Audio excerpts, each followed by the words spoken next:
Okay, let's do this. Q&A time.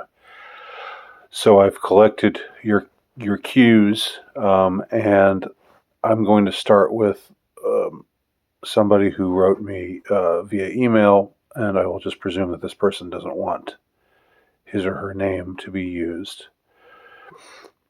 But this is kind of a doozy of a first question. This person asked me, "Hi, are you willing to red pill us on Ben Shapiro?" Ben Shapiro. I'm not sure what you have in mind as far as red pilling goes. I'm not hostile to Ben Shapiro in the same way that I think probably many of y'all are out there. I'm probably a lot more mellow about Ben than most of y'all. I liked the fact that he rescued Gina Carano, uncanceled her, gave her a venue with his platform to be in movies again after she got fired from Disney for not being not voicing the kind of opinions that Disney wants her to voice. I mean, I think he should give Shapiro some credit there for that. Even if you think he's just doing it for the worst of reasons, he's still it was still a good thing. And he platforms Matt Walsh, who's pretty based. I would give him credit for that as well. I would say though that when I saw Ben Shapiro interviewed by the same guy who interviewed Kanye West, I can't remember his name. Is it Lex something or other? So he had interviewed Kanye, just about a week or so after DEFCON 3 Gate broke, and then he interviewed Ben Shapiro not long after that and asked him about Kanye, and I didn't care for the way that Shapiro talked about Ye, and about like he was at the interviewer asked him something like wouldn't you say that somebody could look at Hollywood executives and say that they were predominantly Jewish, and Shapiro said something like, yeah, that you could probably say that. That was sort of like, no, come on. I mean, be honest. You know the truth. I mean, you even live. I mean, as far as I know, like from what I've heard, he lives smack dab in the middle of Hollywood. He's got to know what the identity of Hollywood is, and so he was sort of being a little intellectually dishonest there. And he could, I would have been fine with him saying I don't like what Kanye was implying about this, that, or the other thing.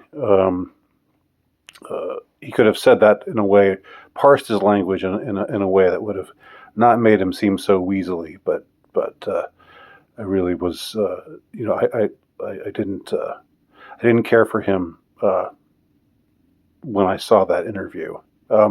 Other times, he's again, I'm mellower on the guy than I think most of y'all are probably. He's just, yeah, but he goes to college campuses where this was like a few years ago. He was doing that, but he was one of the people who would go to these rabidly hateful, stand in front of these rabidly hateful leftist mobs and just, just put forth that's pretty ballsy, and just stand on his own in front of this angry crowd and and tell them how he felt about things and not back down. I give him credit for that. So my stance on Ben Shapiro is, he's a mixed bag. He also is like, I guess that from that same interview I was referring to before, and I don't remember again. I don't remember the name of the person who interviewed him, but I can you can find it. This interview on YouTube, probably if you just write Ben Shapiro interview. I think it was one of the more recent people who interviewed him. I didn't know how much of a neocon, like a NATO apologist he was via with regard to the Russian question. It's not surprising that he would be that way. But at the same time, in that same interview, he was saying, he seemed also to be saying we need to negotiate a peace which grants Russia some of its claims. So on the one hand, he was saying, yeah, it's a good thing we're sending all this aid to Ukraine, billions of dollars of aid to Ukraine, which is just, I can't stand with that. But on the other hand, I guess sort of like Henry Kissinger, he was saying maybe there's a realist strain in him, which is not the neocon thing of like we got to just bring Russia down, whatever it takes, So anyway, those are my thoughts on Ben Shapiro. I don't know if that's red pilling enough, but those are my thoughts about the guy. So next thing I'm going to do is I'm going to answer the questions, because I posted this both on my main page and or my main channel and my backup channel. I'm going to start with the questions that are on my main channel. That's where the bulk of them are. And I'm going to go from oldest to newest. So Grotesque Subhuman asks, why do you refer to holidays with a male designation? You are the patriarchy. Well, Grotesque, there you go. The answer's contained in the question. I am the patriarchy. That's why. I don't know what you mean by a male designation, but maybe you don't know either. Maybe you're just being funny. I don't know. Omar Territory asks, can you be my ghostwriter? Also, can you sing on my album? Second question, yes. Unreservedly, I'd be okay with singing on your album. As far as being your ghostwriter, we could talk. Again, I don't know whether you're really seriously asking me that, but that would require a bit of hashing out. I couldn't do it for free, I'm afraid. But if you want to follow up, please feel free to email me. Okay, Atha Jabaka asks, who's your favorite dissident right character at the moment? That's an interesting question. I haven't been paying that much attention to dissident right characters lately, or I guess arguments or observations being put forth by dissident right types. I think because I just can't. I'm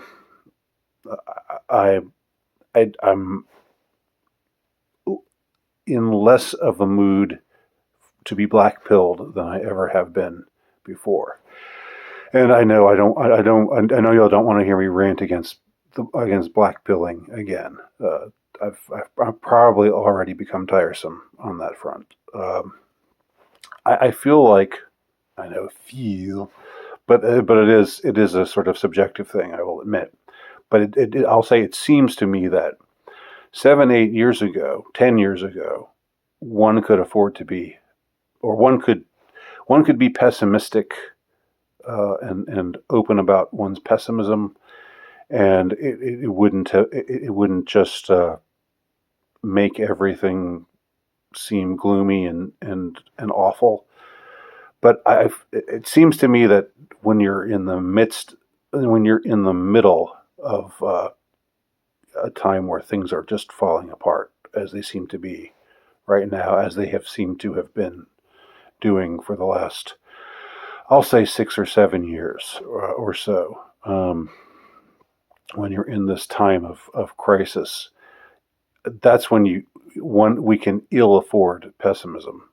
ill afford somebody. It's like there's almost a luxury to being able to come out and say everything is hopeless, it's over, whatever you try, it's not going to work. The bad guys already won, and they're going to keep winning, and there's nothing you can do. I mean, like, um, just get out of my face with that. I don't want to hear it. And so I guess my sense is that the dissident right types would be more likely to be black pilled or to be black pilling, and so I don't pay as much attention to them. I will say that although I haven't watched his videos in a long time, I always liked Millennial Woes. I always thought he was a very thoughtful person, and it's also emotionally honest, and that I always appreciated that about him. And whatever might or might not be true concerning his personal life and concerning his behavior, I know he came under fire like about a year and a half ago, something like that, for things he supposedly did. And I think I recorded a video sort of defending him, but that was part of my old page, which YouTube decided to get rid of, which I will never stop being bitter about. And I have every right to be bitter about it. So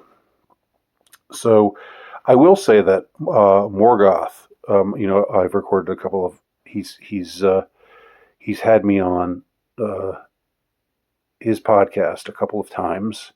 I've enjoyed talking to him. I think he's a very thoughtful guy, very observant, very insightful. I get the feeling if I listened to him or read him just as a steady diet, I might be more black pilled than I would want to be. And I guess you could critique me, say, "Well, is it black pilled or is it truth?" I mean, yeah, it's a delicate dance, right? We have to be sober-minded and see the truth, but we also have to, not. I think we should not fixate on things that cause us to be just depressed as hell. So yeah, acknowledge the truth, but nourish your soul. Nourish your soul. Give it things that it needs. And in a time of crisis like the one that we're living in, that we're living through, let me put it that way. You need to nourish your soul. You need to refresh your spirit. And as much as I like Morgoth, and as much as I like Millennial Woes, and just as commentators, as whatever, as observers of the present scene, I get the feeling that dissident right types in general might be just more black pilled than I would like to handle right now, or that I feel like I don't have the luxury to handle right now. All right, next question. William Hunt asks, "Did we / are we living through the apocalypse?" Okay, he asked a bunch of different questions, so I'll just answer them one at a time. Did we / are we living through the apocalypse? Maybe. I don't have obviously I don't have the authority to answer that question. It's obviously an apocalypse. There's a kind of apocalypse that's happening. Apocalypse now. It's literally happening. But apocalypse, as I understand it, it has the connotative meaning of the end of the world. But what it actually means, apparently, is that when that which is hidden becomes manifest. That's definitely happening now, and that's a good thing. It's good that these deep, dark, terrible deeds done by so many of the the powerful and moneyed class. It's good that these things are emerging into the light for people to see them. So I think for as far as that goes, I know people. It's hard to say. I'm just so thankful to be living in a time like this. I don't know if I feel that way. Um, I don't know if like Frodo, I'm not a Tolkien head like some people are out there. But I know that that's a famous thing from Lord of the Rings when Frodo says something like, "I wish that we lived at a different time," and Gandalf uh, semi rebukes him by saying, "Well, that's not up to us. We just have to do the best we can with the under the circumstances that God put us into this particular time for a reason, and we have to just be true and faithful and do what's right in the time that we're given." But I still so I don't I get having the preference for another time, a better living in a better time, living in a less interesting time, let's say. Okay, next thing that William Hunt asks: Are you into the homesteading thing? Obviously, obviously I'm not doing it, but I'm in favor of people doing it.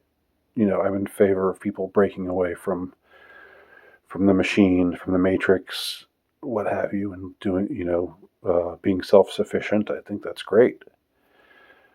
Next question he asks: How do you make money, and do you think that the vast majority of people really do worship mammon, but it gets unnoticed as a lifestyle? Well, I'm not going to talk about my own personal finances. Nothing personal. Nothing personal against anybody out there inquiring. But obviously, there's some things that I'm going to keep hidden, because you'd be foolish to not to do so,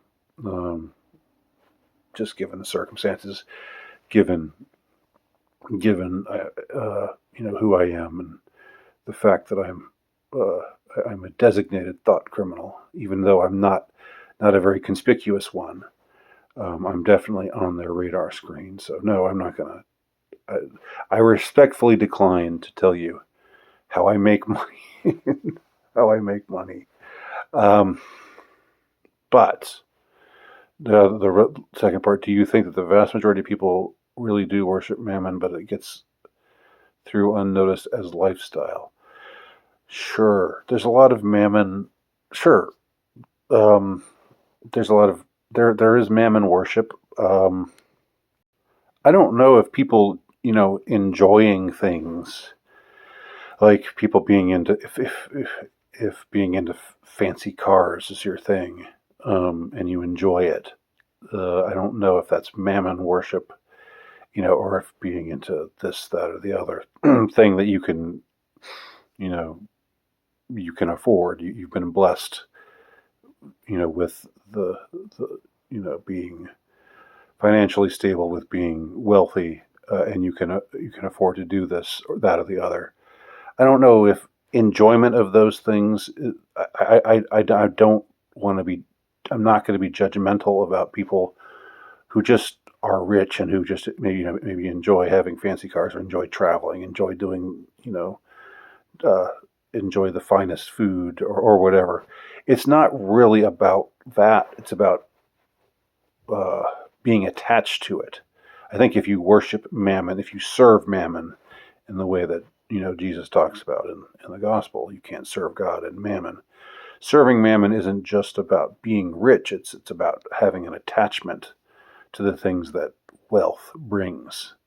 And if it's one thing to enjoy it, but also to say, I know it's not the most important thing, and I could do without it. Versus, this is my God. This is what I worship. This is what I believe in. I think that distinction needs to be drawn. So that's my answer.